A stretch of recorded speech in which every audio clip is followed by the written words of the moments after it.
From the Media Broadcasting Center. This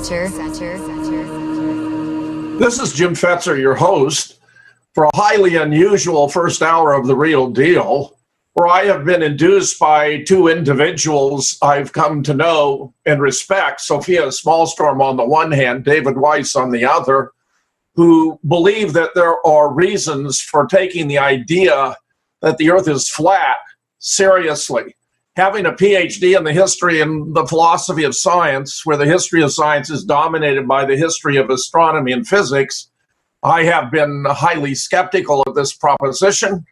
However, at their request, I am featuring David Weiss this evening, who has a podcast, Further in the Rabbit Hole, and a second now with Mike Adams' new network, Truth is Stranger Than Lies. And he is going to make a presentation for the first half, and then I will make comments of my own thereafter. David, welcome to The Real Deal. Jim, thanks for having me. The podcast is deep inside the rabbit hole, and it's Truth is Stranger Than Lies on talknetwork.com. But thank you. Perfect, David. Well, let me turn it over. You got a lot of ground you want to cover, so go right ahead. Jim, I just want to say that I respect you. You are the bulldog of truth. You are relentless. You are able to hold so many facts in your head and regurgitate them effectively. And I'm impressed by that. We don't agree on some things. I get a lot of heat for having this debate with you because of your views on 9/11 that we disagree upon. But that doesn't change this conversation, and that's a conversation for another day if you ever wanted to have it. I want to congratulate you on your book that got banned on Amazon. George Orwell would be very impressed about Sandy Hook. And I actually think that this, the flat earth kind of relates to the Sandy Hook story a little bit as the information is compiled by numerous people that all collectively bring the information together, and then different people repackage it, add their own content, and then redistribute it and help get the truth out. So with that said, I want to make one more analogy. Adam Lanza is a lot like the gravitron. Gravitron, am I saying that right? He is only a theory. He's never been seen, and he does almost impossible things. Jim, one quick question. You don't believe that we went to the moon and then NASA faked it? Is that true? Yes, that's true. There's overwhelming evidence we did not go to the moon. We didn't have the propulsive power. We didn't have the broadcast power back from the moon. It appears to have been elaborately staged for political purposes. So with that, that brings you halfway to the argument that I'm making. The question is, why did they fake it? And we're going to get into that in my presentation, which I'm going to speak very fast. I'm going to go through a bunch of slides quickly and get it done in the proper amount of time. You have an opportunity here to demonstrate your incredible deductive reasoning skills that you have done many times in the past, and get out ahead of the packs of intellectuals such as yourself with what is without question the biggest deception of all time. So with that said, I want you to just clear your head of any preconceived notions of what the flat earth is, and hear the information and think logically, and then we can see what happens from there. So Chance, if you want to bring up the first slide. The flat earth is an endless plane or a plane that goes on for an incredible amount of distance. It's frozen and parked in a circular orbit around a magnetic center is a capacitor. We'll call that the sun. So you're looking at this picture here. This is just like a puddle in the ice sheet, and the sun rotates around the center, and that creates the world that we know. Antarctica is not a continent on the bottom of a ball, but rather the ring that surrounds the planet. Next slide, please. The next slide, people ask, how do you circumnavigate people have circumnavigated the globe. Well, if you go west, you will go keeping north, the magnetic north to your right, equidistant, you'll just make a big flat circle. Next slide. And then if you go east, In the other direction, same thing. North is always to your center. The inner northern hemisphere is the center, and the outer southern hemisphere is the southern part of the world. Next, if you go any direction away from north, you're going south. You'll hit the ice wall. And if you are able to get over it without one of the 40 nations that have a treaty that won't allow you to go there, you'll just keep continuing over the ice sheet and never return. Next, these three lines here, the red is the equator, the orange is the Tropic of Cancer, and the yellow is the Tropic of Capricorn. The sun circles around, making tighter circles in our summer. And then it goes to the yellow line in Australia's summer, making faster, wider circles. Continue to the next. Here is a picture of Australia's summer, our winter. This is December 21st. The sun is making the big outer loop. Next. And then the next one is the northern inner hemisphere's summer, June 21st. It's nice and tight. We have some very long days, midnight sun in the North Pole, which we'll get to soon. Next.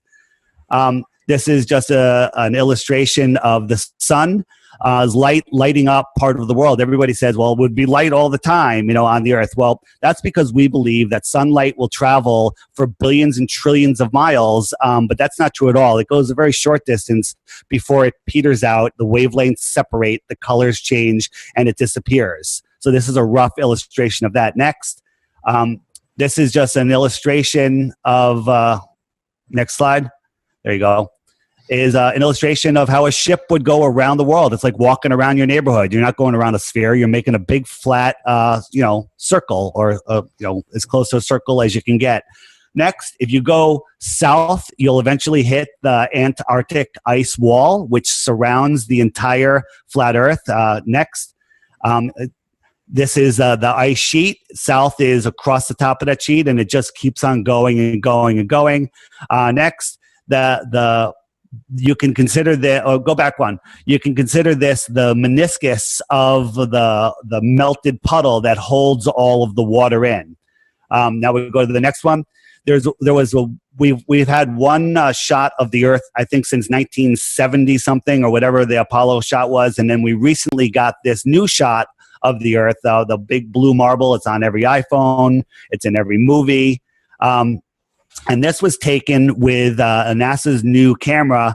Go ahead, next slide, called the DSCVR. And it's taken by the Earth Polychromatic Imaging Camera, the EPIC. And if you put that together, they're laughing in our faces. It's the EPIC Deceiver. Next.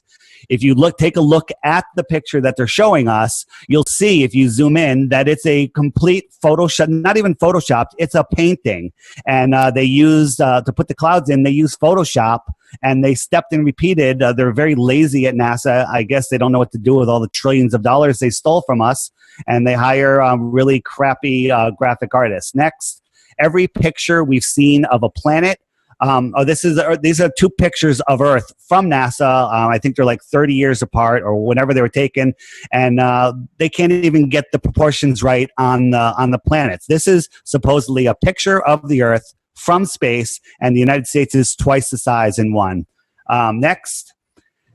Every picture we have from NASA of a planet is a artist rendering. They're not real pictures. If you take a strong telescope and look at a planet, it looks nothing like this. It looks like a self-illuminating light. It looks more like a star.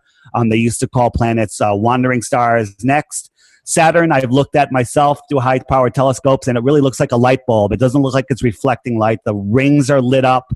There's none of these colors on there.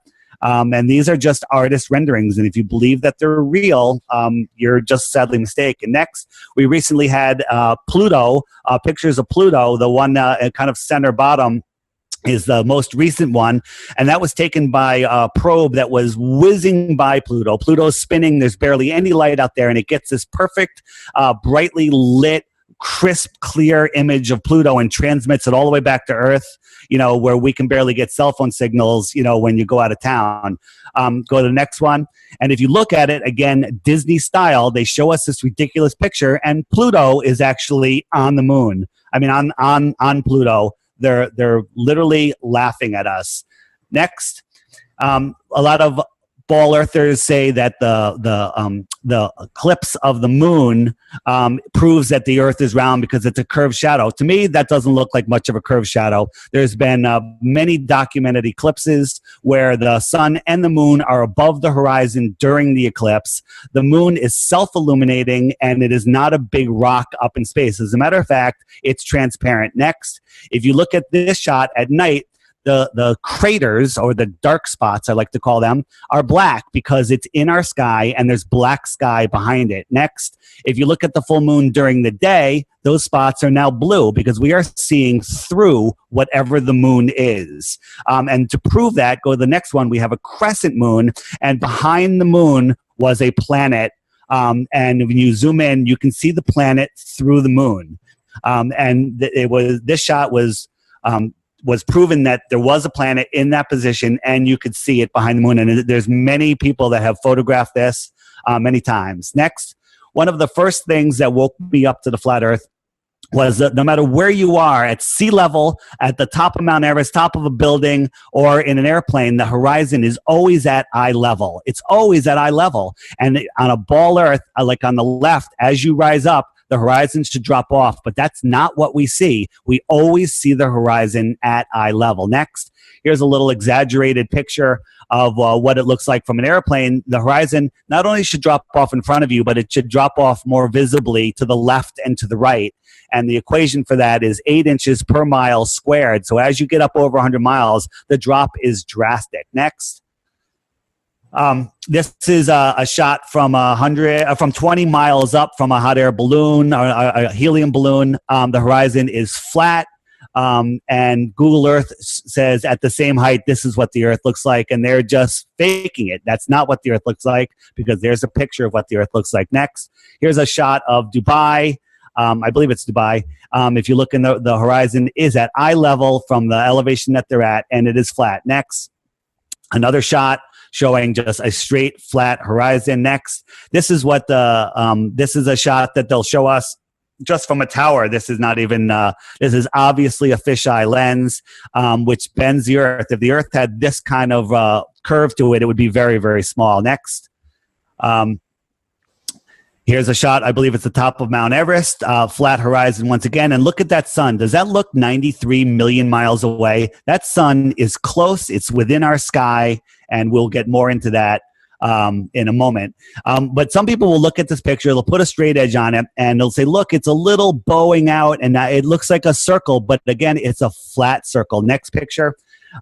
This is my dining room table. It is not a ball. It's a flat circle. And that's how we see. We see the same distance to the vanishing point in all directions. So when you look to the left at 9 o'clock, you see X distance to 10, 11, 12, 1, 2, 3, X distance. You draw a line, connect all those distances. You're drawing a big flat circle, and that's what you're seeing. But our programming tells us it's a ball. Next. Here's just a few more shots. We have a balloon. Again, look how close the sun looks. Cruising altitude about 5 miles up, sea level, flat, straight horizon. Next, here's a shot with a level, and you're looking across the level. Your eyes are level with the level, and there is the water. Straight, does not bear off, does not fold over backwards. Water is level. Next. Again, another shot, impossible if the Earth is a ball. Continue. Here is the famous Felix Baumgarten Red Bull jump, and everyone uses this as proof that it's a ball. When he opened the door and you looked out, there was a straight shot across. It was only a little bit of the horizon, but it did not look curved like this. But if you can argue that all day because it was only a little bit, and some people might say there's a curve. But below him is New Mexico. The last time I looked, New Mexico did not cover a third of the planet. This is a low altitude shot with a fisheye lens. Next, this is a shot from the dog cam, which is 110,000 feet, just slightly lower than the Felix's shot. And again, the horizon is flat, straight, and the sun is very close. Next, here again, check out the sun. The sun is very close within our sky, and notice the hot spot, the reflection on the Earth. Straight horizon. Next.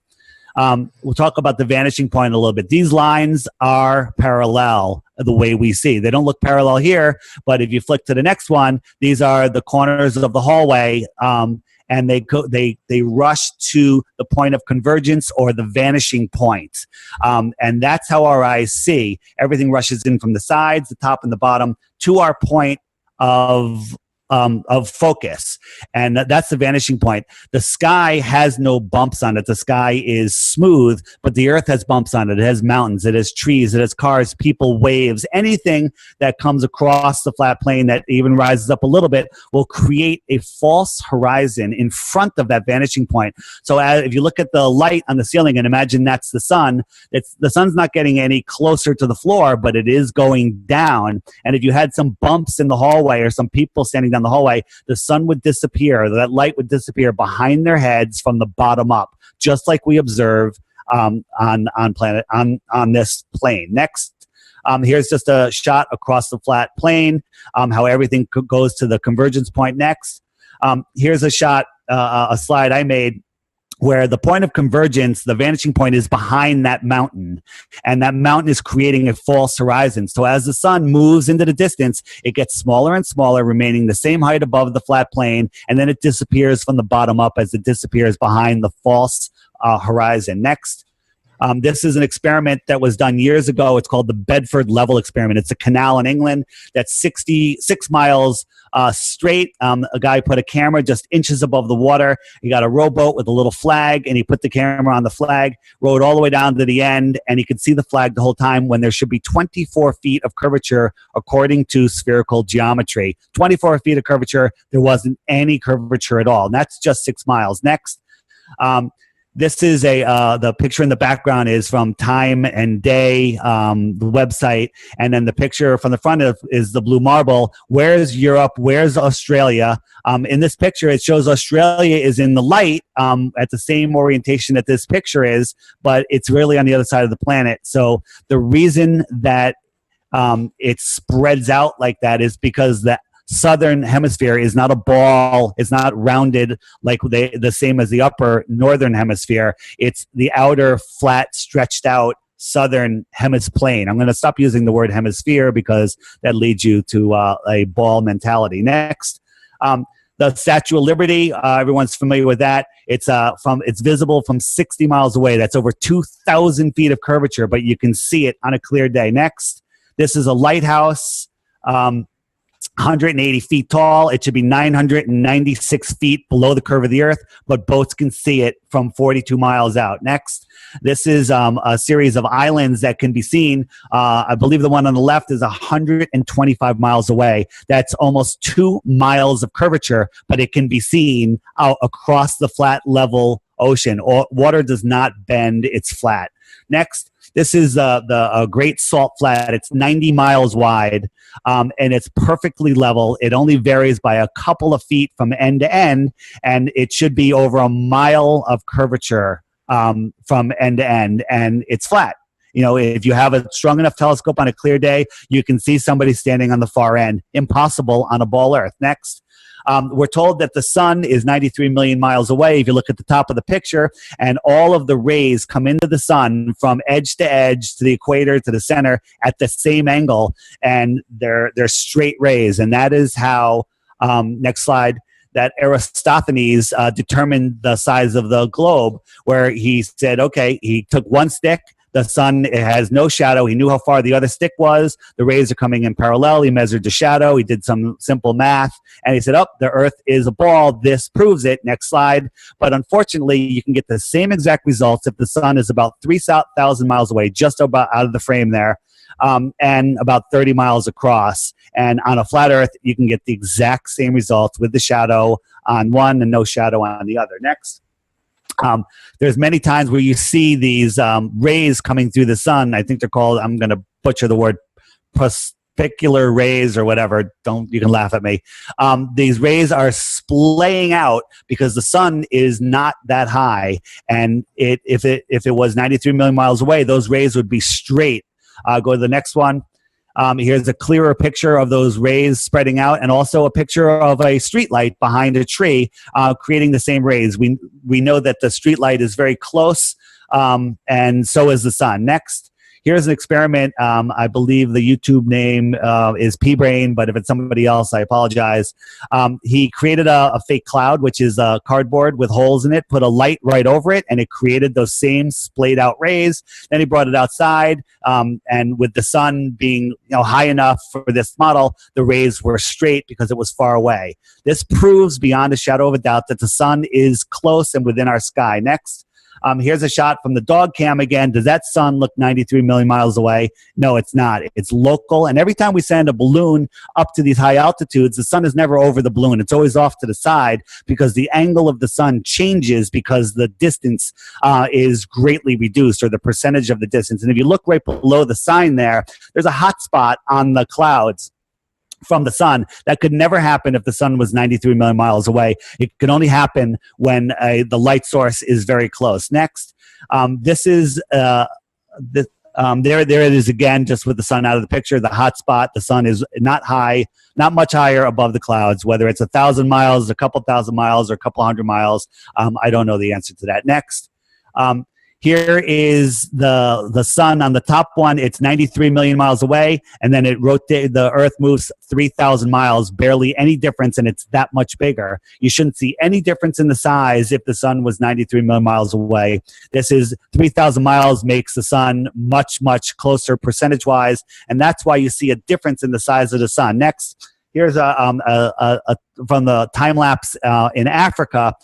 This is the first shot of the sun going away, and then we go to the next shot, and look how small it is. The sun's rays, the light is barely getting to us. The sun is getting smaller, and that is because it's going into the distance, and soon it's going to hit the vanishing point or the false horizon from the bumps on the land, and it's going to disappear and set. Next.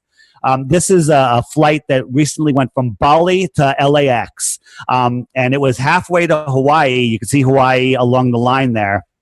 When a woman went into labor and they had to make an emergency landing, the pilot could have turned around, which didn't make sense. He could have stopped in Hawaii, or he could have continued to LAX. Those are the best three options. But instead, next slide, he decided to go to Alaska. Now, why would he do that? It makes no sense at all. Next slide. And the reason is because on a flat Earth, it's a straight line. The plane on that line is in Alaska.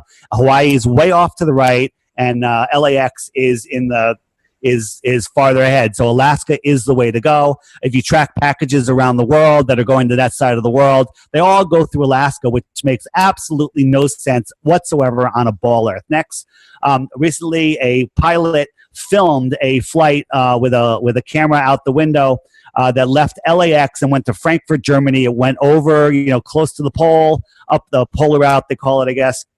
The sun was to the west. It was late afternoon. Go to the next slide. And the entire flight, you can see sunlight. If you look at the little map on the right, the sun is way off. It should be on the other side of the planet. It should be 5,000 miles or more over the horizon. But you can see the sun the entire time. It goes away, and then it comes back because it's traveling in a flat circle across a flat plane. Next. There's no shortcuts on a flat Earth. That's why when you fly from Australia to Chile, it goes up to the northern hemisphere or into the northern hemisphere, across the United States and down, which makes absolutely no sense unless you look at it on a flat Earth. On the right, it's a straight line, and that's how all planes fly. Now, you will be able to find a couple of flights that say they do fly from there, but you can't book them, you can't fly them, and they don't exist. Next. This is a chart of all of the internet cables, communication cables. None of them go across the Southern Ocean because there is no shortcut on a flat Earth. We could dive into that deeper later. Next, NASA and their imagery. NASA is laughing at us with everything they show us. They've never done anything.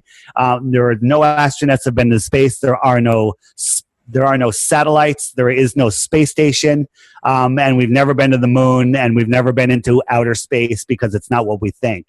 Next, this is what they show us as imagery of the space station. We have the space shuttle connected to that. Think of the torques and the twists and, just by movement of humans pushing off the walls, this thing never breaks down. If it ever does break down, they go on a spacewalk in their clunky suit and they can fix it with a screwdriver. I mean, our cars break down here on a hot summer day or cold winter. This thing is up there getting beaten by heat and meteors and stuff. And if you think about a submarine, every compartment has a sealed door and hatches, and they have to be maintained all the time. But they're never fixing these. There are no sealed doors between the compartments in the space station. They're wide open doors. There's nothing to protect one part from the other. And people just assume that there are, but there's not. Next frame. Here's a shot of the Earth from 1969 versus a more recent shot. Doesn't make any sense. It's a cartoon. Next. The top shot is a clip from the recent transit of the moon across the Earth. Of course, the sun is directly behind us. It's a perfect shot. That's supposedly the backside of the moon. It's a total cartoon. The one on the bottom right is the shot when we were on the moon, but that's what the Earth looks like. The Earth is so much bigger than the moon. It should like the picture on the bottom left. Next. If we're on a ball Earth, when you're flying at cruising altitude, the plane needs to dip down every minute a substantial amount. Otherwise, it would fly off into space. The only way that wouldn't happen is if air is curved also. Otherwise, the plane is going to lift and just keep going, and it's going to fly into outer space. And that just doesn't happen, and the pilots do not go down because they're flying over a flat plane. Next. Satellites in space, are covered in tinfoil. There's 10,000 to 30,000 of them. They can't tell us how many. They always work. They don't break down. There's micrometeors out there, G-forces, plasma, gamma radiation, heat, cold, meteor storms, Van Allen radiation belt, electromagnetism, all sorts of stuff that should destroy these things, but they all survive. They're all fine. They don't melt. Next, the Hubble telescope doesn't exist. We've never seen a picture from it. It never turned towards Earth. It never took a picture of Earth or the moon. Go to the next picture. It's in the thermosphere that gets up to thousands of degrees. It should look like that, but it doesn't because it's not up there and it's fake. Next, the definition of irony is that all of the agencies that control the world, their logos have flat Earth maps. They're laughing at us, they're mocking us, and they're sticking it in our faces. Next. They love their numerology. The Earth has a 23.4 degree tilt. Subtract that from 90, 666. Next, here's Stanley Kubrick collaborating with NASA to fake the moon landings. We're in agreement with that. Next, we all remember the shuttle Challenger disaster. Well, that something blew up, but there was nobody on it, and all of these astronauts have identical twins still here on Earth with the exact same name as them now, all working for universities. You can look that up. There's videos that'll show you more about that. It's a complete and utter hoax. Next, research the flat Earth. Now, if you can play that video I gave you, this is the clincher for me. Chance, if you can play the video, what we're going to see now is around December 21st, when the sun is closest to the northern hemisphere. Let me know when that's up. I'm sure it's coming up. And somebody filmed what's called the midnight sun, and already the sun. Oh, okay, I can't say it. So what you're seeing is the sun going around the Earth, and it's doing a 360 around the Earth because it's so high up towards the northern pole that it's going around and around and around. So I can't see the video, but I assume you guys can. So has it gone around? You've seen it, you understand, and people say that's the proof that the Earth is a spinning ball, right? Okay, yeah. So again, it's in the Tropic of Cancer. It's high enough up they can see it around the horizon. The reason it's going up and down is because they're not exactly on the North Pole, so it's farther sometimes and it's closer, so it looks like it's higher and lower due to perspective. So the picture on the left, we're looking down at the North Pole, and the Earth is rotating counterclockwise, and that person is moving to the left and going down and moving to the right and coming back around, and you see the sun go all the way around. But that's not what you would see. Moving over to the right, I've taken the Earth and I've turned it on its side. I've turned it so you're looking across the top of the North Pole. And if you look at the guy on the top to the right, he's moving to the left from our point of view. He gets to the end and he would stop and then move back. So what you would see on a spinning ball Earth is the sun would be going left, stop, right, stop. It would be zigzagging left and right. It would not be going around you. You can't model it to go around you. It doesn't make sense. You know, put a ball in front of you, put the sun across the room, put yourself near the top of the axis on that ball and spin the ball around. The sun is not making circles around you. It's going left, right, left, right, left, right. Go to the last slide. This is what I call puddle theory. This is just a theory that I have. It may or may not be true. There may only be one place, but this infinite flat plane could have other capacitors orbiting around a magnetic north, melting other puddles, if I could speak. And this is where, you know, if you believe in extraterrestrials, well, I call them earthly terrestrials. They're coming from thousands of miles away instead of millions and billions of incomprehensible light years. And that's all I have to say. The Earth is flat and does not move, and there is no proof otherwise that the Earth is a spinning ball. Jim, I did it in under 30 minutes. You were wrong.